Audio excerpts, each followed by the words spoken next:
Hello everyone, this is part 2 of chapter 2 entitled Friends of the Good Omens fan fiction, Ineffable Nights, and we'll pick up where the last part left off.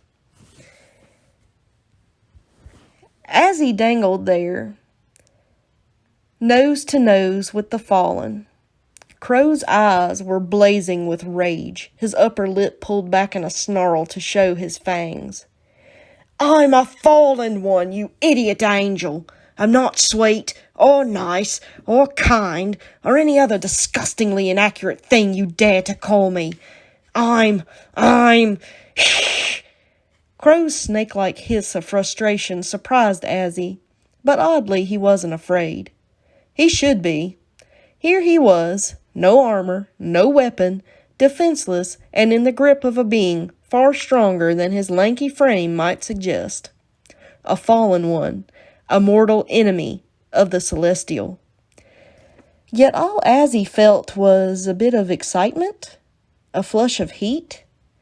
His eyes drifted from Crow's fiery orbs down to the man's lips, and he licked his own lips involuntarily. He didn't struggle. His eyes drifted back up to meet Crow's and held as he wondered what exactly his fallen friend would do. "Why?" Crow's voice was a bit calmer now, but rough. He swallowed hard before he continued. "Why aren't you a frightened angel? Why aren't you trying to escape me, eh? Because you should be." "Because I trust you, Crow." A look flashed over Crow's angular face so fast as he couldn't quite read it. "With your very life!" It came out of Crow's mouth as a growl. "Yes, with my very life, because I'm certain that you would not harm me," Azzy admitted softly. Heat was starting to creep up his neck because Crow's hard body pressed against him was stirring feelings that were probably very inappropriate. Crow suddenly backed off of Azzy then, lowering him gently back to the floor. His hands were still fisted in Azzy's lapels, and there they stood for long moments, eyes locked, breathing fast. Finally, Crow's fingers released Azzy's coat, and his hands fell limply to his sides. Hair like the mane of a red lion tumbled over his shoulders carelessly as he shook his head. Azzy, too, used that moment to gulp in air, desperate to slow the hammering of his heart.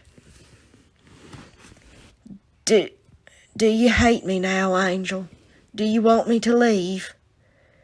Crow sounded both hoarse and incredibly miserable. "What? No, my dear. Why would I hate you? It was just a little bit of temper. No harm done, besides you wrinkling my favorite overcoat," Azzy added with a sniff.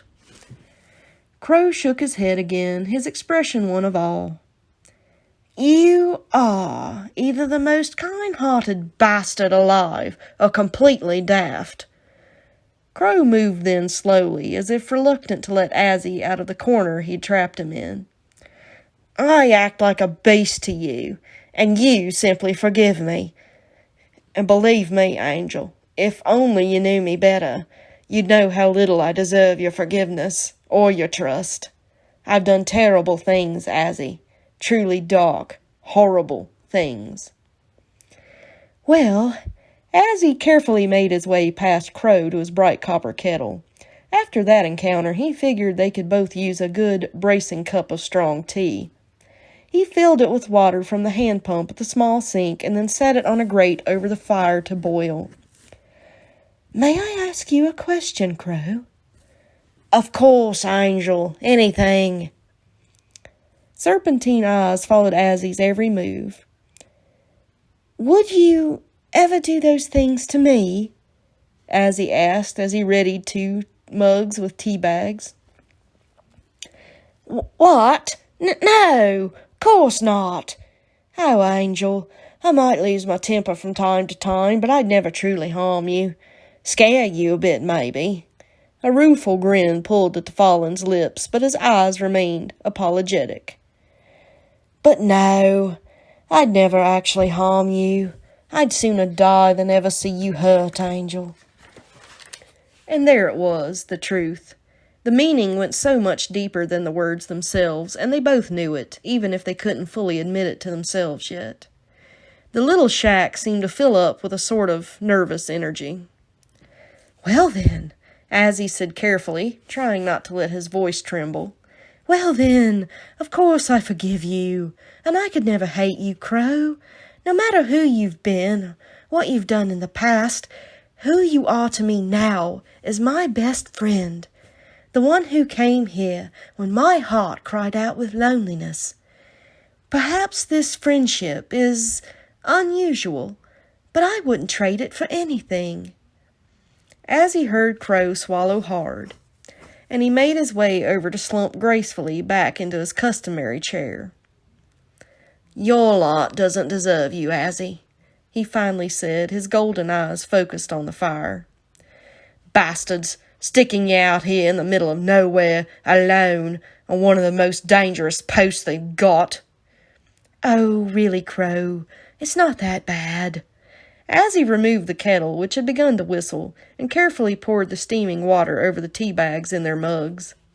"Azzy, you're living in a one-room shack, serving tea to a filthy, debauched fallen because you've got no one else to talk to. Your lot sucks." Crow gave Azzy a wry smirk as he accepted his mug of tea. "Tell me I'm wrong." "Well, what about your side, then?" Azzy arched a brow as he primly took his seat across from Crow. "Quite happy with your lot, are you?" "Ha!